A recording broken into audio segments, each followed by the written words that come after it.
Good morning. Everyone, I think, knows who's here. To my far right, Dr. Malatras, Dr. Zucker. I'm technically a doctor also, but not really. Melissa DeRosa, Secretary to the Governor. Robert Mejica, Doctor of the Budget. Let's talk about today's numbers and where we are today. Total number of newly hospitalized is up from yesterday, but when you look at the three-day averaging of these numbers, the three-day average is down, which is good news. This is the three-day hospitalization rate. We tend not to look at any one day. Day to day, it's up somewhat, but if you look at the three-day average, it's moving down, which is good news. We talk about the apex, and is the apex a plateau? And right now we're projecting that we are reaching a plateau in the total number of hospitalizations, and you can see the growth, and you see it starting to flatten. Again, this is a projection. It still depends on what we do, and what we do will affect those numbers. This is not an act of God that we're looking at. It's an act of what society actually does. Change in daily ICU admissions is way down, and that's good news. The daily intubations number is down, and that's good news. The discharge rate is right about where it was. The bad news is 5,489 New Yorkers have lost their lives to this virus. That is up from 4,758. That is the largest single-day increase. And we talk about numbers, but that's 731 people who we lost. Behind every one of those numbers is an individual, is a family, is a mother, is a father, is a sister, is a brother. So a lot of pain. Again today for many New Yorkers, and they're in our thoughts and prayers, many people across this country. Why the discrepancy or the discordancy, number of deaths up, number of hospitalization dropping, the number of deaths, number of losses is a lagging indicator to the number of hospitalizations, right? What happens is a person goes into the hospital. If they're treated, most of them are then released, they're discharged. Some stay, some get put on a ventilator. The longer you are on a ventilator, the less likely that you will ever come off that ventilator. And that's why you're seeing the number of deaths increase, because these are people who came in at the peak. They were not successfully treated. They're on a ventilator. The longer you're on a ventilator, the less likely you come off the ventilator. New York is still the most heavily impacted state in the nation. New Jersey, which is on the curve a little bit behind New York, is suffering. And again, our thoughts and prayers are with them. I spoke to Governor Murphy of New Jersey today, and we talked through the situation and working on joint strategies, but our heart goes out to all of our neighbors in New Jersey, Michigan, California, Louisiana. In terms of how we're operating, how we're managing the situation. As we know, the hospital system basically is a three-legged stool. It relies on number of beds, number of staff, and the equipment. Number of beds, we have started with a system of about 53,000 beds statewide. We're up to about 90,000 available beds, so we have more than enough beds available. Staff has been a problem. Staffing, healthcare staff is getting sick. They're overworked, they're stressed, they're under great emotional stress. You know, think about these healthcare workers. You're working in a hospital, in an emergency room that's overwhelmed. You're worried about your own health. You then go home. You're worried about bringing a virus home if you're infected. At home is under stress, as every home is under stress. About 7,000 new staff have been hired from the pool that we have identified. These are retired healthcare workers who came forward. These are people from across the country who came forward. The state has a pool of potential employees. The hospitals hire from that pool, and they've hired about 7,000 to date.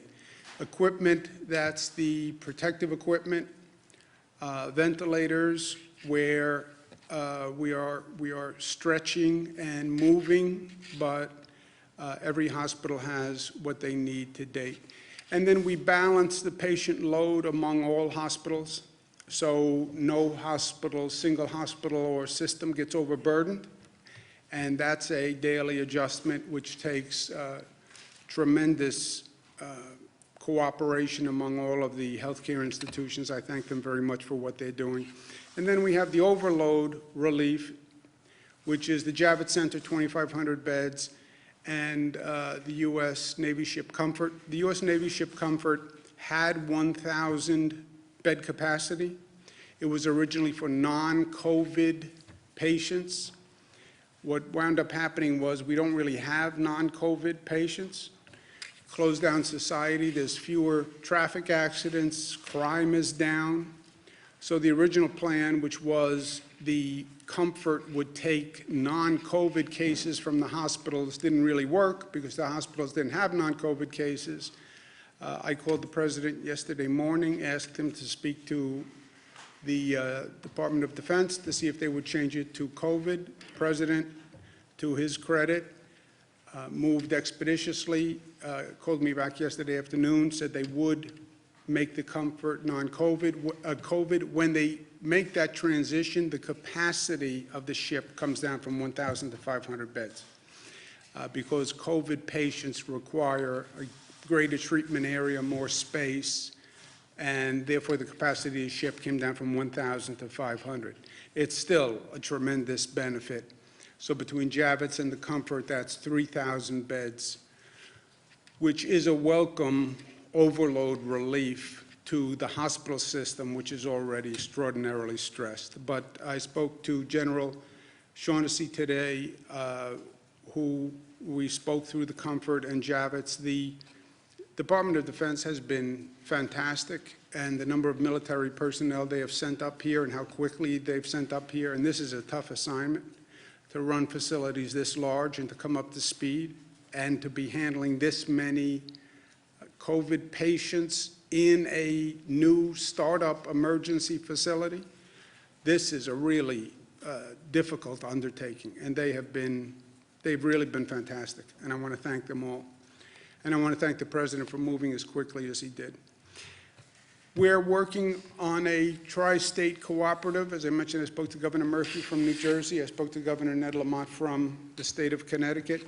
We coordinated the shutting down, if you will, when we did schools, businesses, et cetera, because this really operates as a tri-state area. A lot of people who live in New Jersey, work in New York, or live in New York, work in New Jersey or Connecticut. So we talk about the tri-state area, which is true, and we try to operate to the best we can as that regional collaboration, and that has been working well for us on schools, on the economy, on health care issues.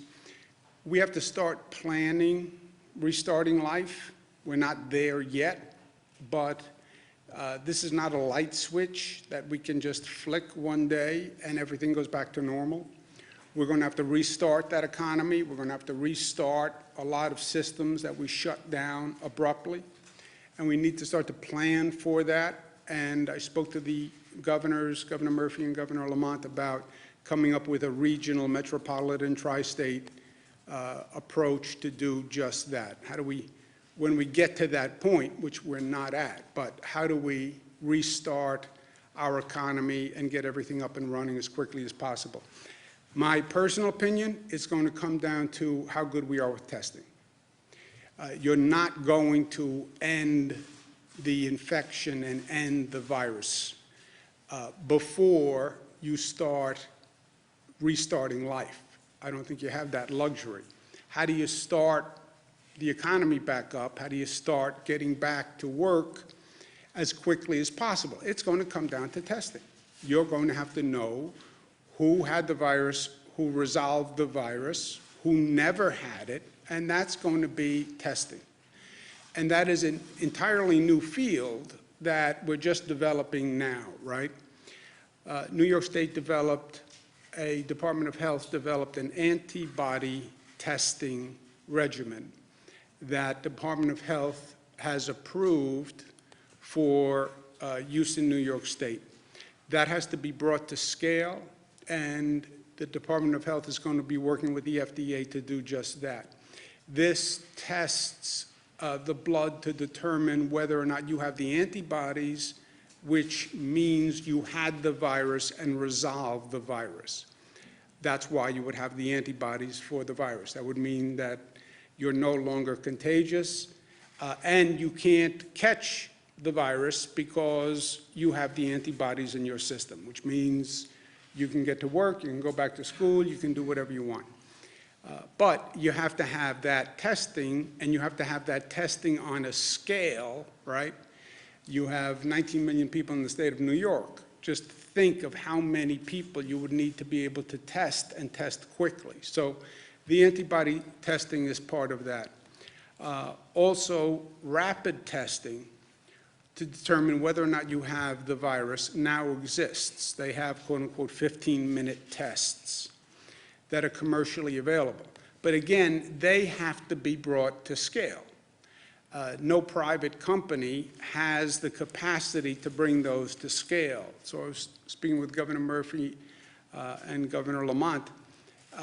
We are interested in working with private companies that can actually bring this testing capacity to scale, and to scale quickly. Because again, if you have the antibody testing, that's part. If you can then test if a person is positive for the virus, and you can do it that day, and you can get those results in 15 minutes, that's also another way to get back to life and do it quickly. So we're very interested in that in New York, so is New Jersey, so is Connecticut. There are private companies that have these tests. Again, it's all up to scale. We're starting them in the state of New York, but we only have about a 50,000 person testing capacity, which is nice, but it's not of a scale that's actually going to make a large difference. So private companies that are interested in getting into this space and coming up to scale quickly, we are interested in those companies, and we're interested in investing in those companies, and they should contact us at Empire State Development Corporation. Also restarting life, the state budget, not just this state, but every state budget has been decimated by this situation. You shut down the economy, people aren't working, they're not paying income taxes, businesses aren't operating, so our budget just collapsed, right? Our revenues just collapsed. You want to restart the economy, you have to help restart the local governments, and that's going to be a federal act. I don't have the capacity as a governor, no governor does, to generate revenue in a positive way from an economy that's not operating. That is going to be a federal stimulus bill. There's no other way to do this. And it has to be a stimulus bill that actually understands you have state and local governments that have to be brought up to speed and functioning if you want to facilitate this restarting of the economy. Federal government passed some legislation. As I've said at the time, it was woefully inadequate from New York's point of view. We then have had some time to actually study the legislation. It actually gets worse when you read it, and it's not even what was represented to us initially. So I'm sending our congressional delegation a letter today saying the past legislation did good for the nation, I have no doubt, gave aid to a lot of people in places that needed it. but it was not fair to New York, and that has to be remedied in any legislation that goes forward. The last point, I know it's been a frustrating 37 days, but it's only been 37 days on the other hand. I know it feels like a lifetime. It's been so disruptive, so abrupt, so frightening, so disorienting, but it's only been 37 days, right? Everything in context and everything in perspective.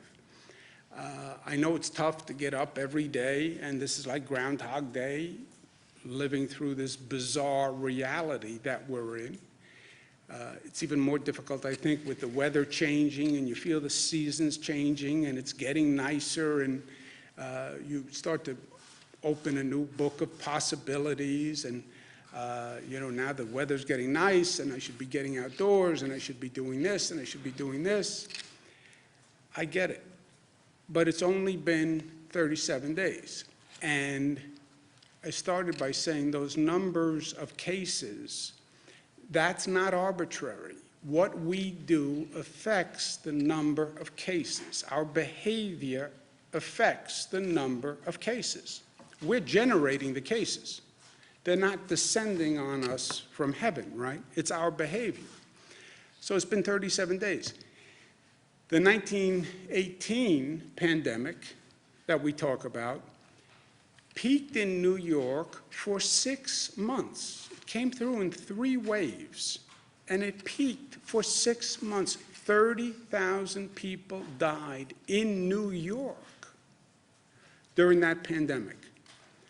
Why? They didn't react the way we did. They didn't know as much as we know today. They didn't have the same drug therapies. But we are changing the curve in that virus growth. You see that plateauing. That's because of what we are doing. If we don't do what we are doing, that is a much different curve. And that's what happened in the past. So social distancing is working.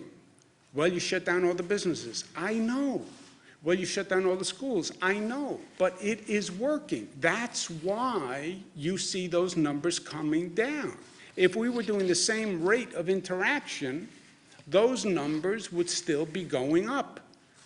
So to the extent we see a flattening or a possible plateau, that's because of what we are doing, and we have to keep doing it. I know it's hard, but we have to keep doing it. And to the extent it takes an effort, remember at this time, it is about we, and it is not about me. I know what I would like to be doing. I would like to be going, it's motorcycle weather for me. It's time to get out on the water. It's time to go hiking in the Adirondacks. I get it. It's not about me. It's not about me. What I do will affect other people. It will affect my family. It will affect other people. It will affect people in those emergency rooms who are killing themselves every day to keep other people safe. I get infected, I will affect them.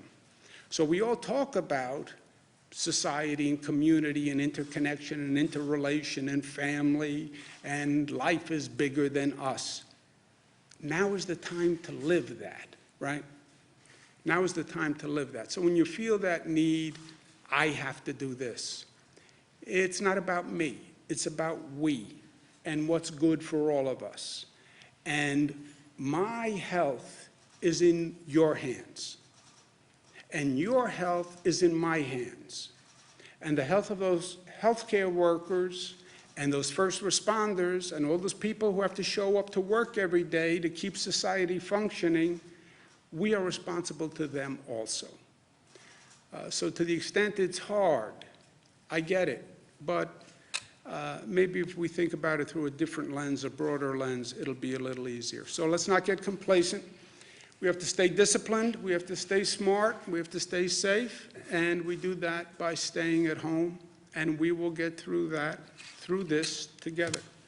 Questions? The Pentagon said yesterday that the Comfort is meant to treat trauma patients and that they could isolate COVID patients in a small number. I know you said that they are going to be treating a smaller number of patients, but will the ship be able to care for even that number of COVID patients safely? I spoke to General Shaughnessy, I spoke to the President, I spoke to the Vice President, and I spoke to Northwell, who's helping manage the Comfort. When you transition from non-COVID patients to COVID, the capacity of the ship goes from 1,000 beds down to 500 beds, but it can treat 500 COVID patients adequately and safely, and that's what we're transitioning into operation now. On the antibody test, like if Dr. the Zerbe, you want to speak FDA about the approves it antibody test? tomorrow, how long is it going to take you at any approval? So we have a test at our Wadsworth lab that we have developed. We're working to scale that up now. Over the course of the next week, we'll be able to figure out how many we could run. We're expecting to be able to scale that up, not just here in the lab, in our lab, but to get other labs to do it as well. That's where we'll have to work with the FDA to get that approved. The FDA has already approved some private antibody tests. Is there a way that the state can work with them, or? So I think that antibody tests are you have to look at them. Some antibody tests measure the immunoglobulin G, and others measure the immunoglobulin M and G. The difference is that some suggest that there's a new infection occurring, that's the IgM, and others show that the infection's been around for a while. So it's important to make sure that the tests that we are measuring show that individuals had the infection, they have the infection, and still have the infection. So it's important to make sure it's the correct test. Our test measures the immunoglobulin G, saying that they had the infection and it's resolved. Did you get that? Yeah, no, neither did I. Sorry, Do that one more time. I got one more time. Thank you. So there's many tests that are out there that companies are making. There's two types of immunoglobulins. There's one that says the infection just is still there and you're starting to mount a response, which happens with any virus. And your body also makes an immunoglobulin after your infection is resolved, or it's resolved. That's the one you want to measure. Otherwise, you may be measuring something which actually says you still have the infection in your body. So you want to measure the one that says it's resolved, and that's the one that we've developed the test for. Is that better? Yes, that was good. Thank you. I almost understood that one. Mark? Earlier today, this is very provincial. I know you're close to the Jewish I'm very provincial, that's But I okay. know that you're very close to the Jewish community. Yes. Earlier Today, the Novominsker Rebbe passed away from coronavirus in Borough Park, and he's going to be buried later today. So this is like a right for a Buddha Israel says, stay away, it should be small, but you know how people listen. I mean, this seems right for mass gathering. Is there anything that the state police or state government can do to make sure that people are held at bay? I'm sure is Borough Park, Brooklyn, right? I'm sure the NYPD will be doing what they need to do. I made it clear yesterday that these social distancing regulations are not just pleas, they're regulations. You can be fined for it. We increased the fine to make the point that was serious. I'm sure the NYPD will be enforcing it. But also people have to understand. I understand religious gatherings. I understand the Orthodox community, Jewish Orthodox community. I'm very close to them, and I have been for many, many years, and my family's very close to them.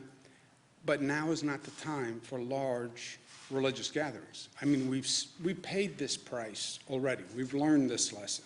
That was New Rochelle and Westchester.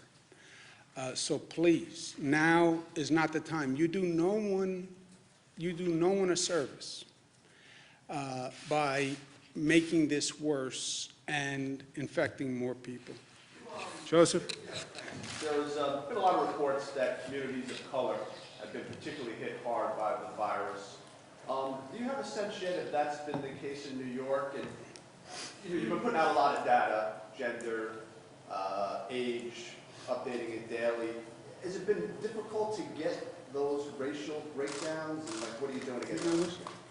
So the hospitals actually don't report the race information directly to the state, so what we end up doing on the back end is calling the coroner's offices around the state after the death has been reported. So there has been a lag. We understand people want that information. We want that information too, and we'll have it this week.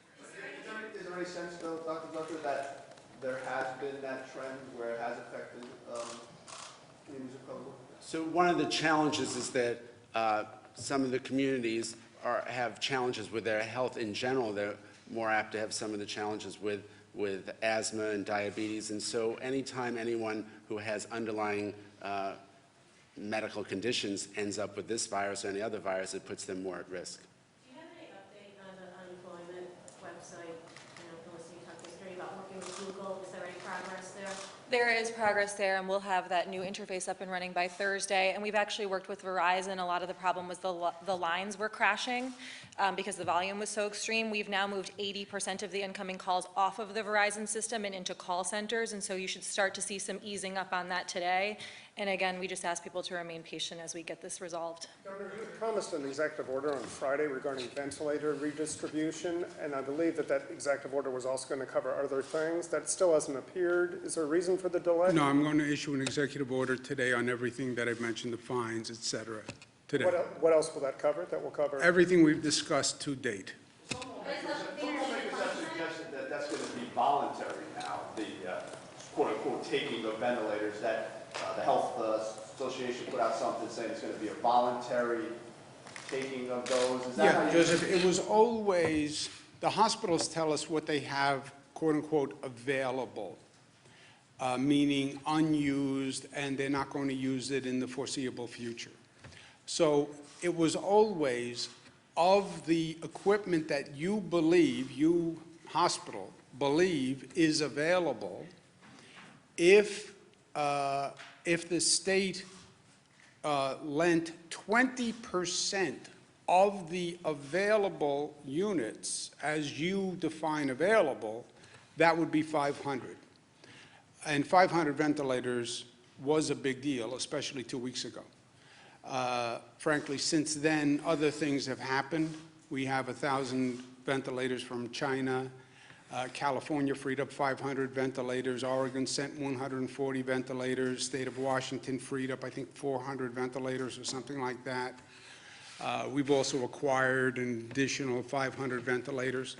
So we're not in the position that we were in. But that's what it always was. A hospital says we have available, by their own definition, unused inventory. We're not using for the foreseeable future. 20% of that number, leaving them with 80% of the unused, was 500 ventilators. That sounds like a big change from what you were saying on Friday, though. No, that's what I was saying. Governor, what are your thoughts on getting a presumptive line of duty death benefits similar to that was passed after 9/11 for state and city workers who died of COVID? It's something that I think is going to come up, and I think it's an important thing to look at. I'd also like to find a way to say thank you to these healthcare workers who are out there every day. We talk to them on the telephone, but actually what they have done is just incredible, And not just the healthcare workers. I mean, the healthcare workers, just think of the mindset to walk into that ER every morning, putting on these gowns, putting on all this protective clothing, having to change the protective clothing several times a day, seeing people pass away, and then go home and deal with the stress at home. But also the first responders, the transit workers. You look at the rates of sickness. I mean, they know what they're exposing themselves to, and they still do it. I mean, just God bless them. Governor, do you have plans to grant clemency to a large number of, or just any inmates in the state prison system to curb this corona outbreak? We're looking at that, any way we can, we are, and we're looking at that continually. I don't think there's anything new on that right now, but it's something we're exploring all the time. Is there any specific plans that you're considering or any specific models? We've done a number, but nothing right now. Are there any new? We've done about 700 parole violators statewide. Those are people who were deemed to be low risk to public safety and also high risk to COVID. And so we have done that so far, and we're continuing to evaluate it on an ongoing basis.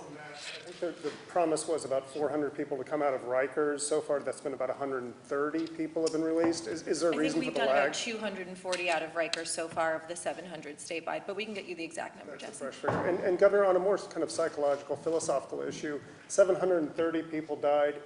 These numbers keep rolling out, but it's easy, it would seem, to get numb to these sorts of, stats. How do you counter that? How do you impress on people that these are human lives, that this is an enormous human catastrophe? You know, Jesse, if they, I hear the point. I guess one could get numb to the numbers. That's why I said, remember, every number is a human being behind that and a family. For myself, I can tell you, the last thing I do is get numb. I can tell you for the hospital staff that goes through this, they're not getting numb. For the families who are suffering, they're not getting numb.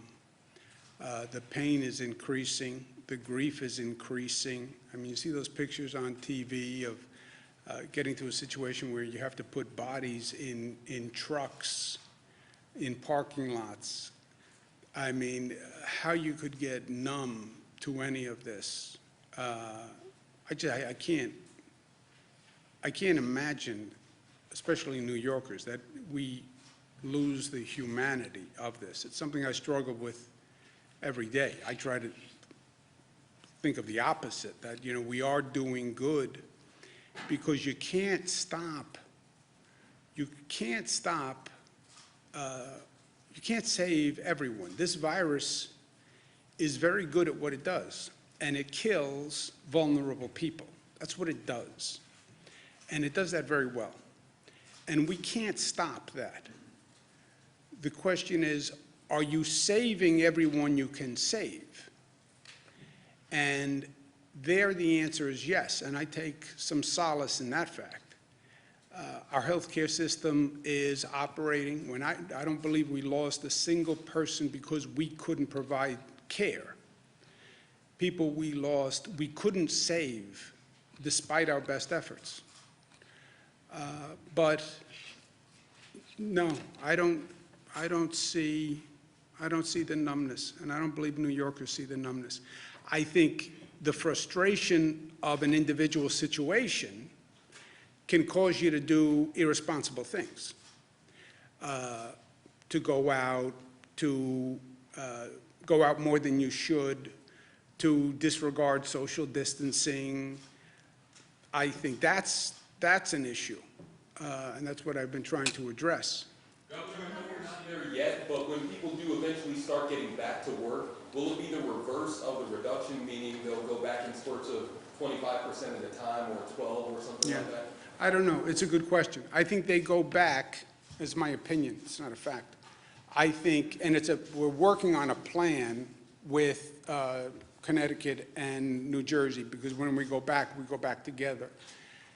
I think we go back with people who have tested that they are negative, or people who have tested that they have the antibodies, which means they had the virus and they're immune from the virus, or we go back with younger people going first, still protecting, isolating the vulnerable. But if it's waves, I think those are the waves. Is there any proof you can't get reinfected? Say it again. Is there any proof you can't get reinfected if you have the antibodies? Is there Let's proof ask that- Dr. Zucker, your friend.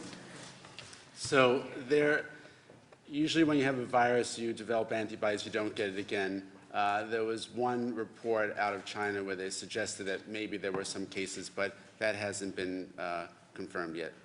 Are you concerned that the temporary hospitals will be accepting significant numbers of patients until after the peak is passed? A larger number of what, I'm sorry? Are you concerned that the temporary hospitals won't be accepting significant numbers of patients until after the peak is passed? A significant number of patients? Mm-hmm. No, they're ramping up now. The Javits Center and the Comfort you're talking about? Yes. The Javits and Comfort, well, there's two separate situations. when I say we have about 90,000 bed capacity, we brought online additional beds, right? Two ways. Number one, every hospital had to increase capacity by 50% with a goal of 100%. Every hospital has increased capacity 50%. That's why you see hospital beds in conference rooms and lobbies, et cetera. Second, we built temporary emergency facilities, primarily around downstate New York. They may or may not be used depending on whether or not we need the beds. The Javits and the Comfort we are using, and they're ramping up now. I'm going to go speak to the hospitals. Thank you. Is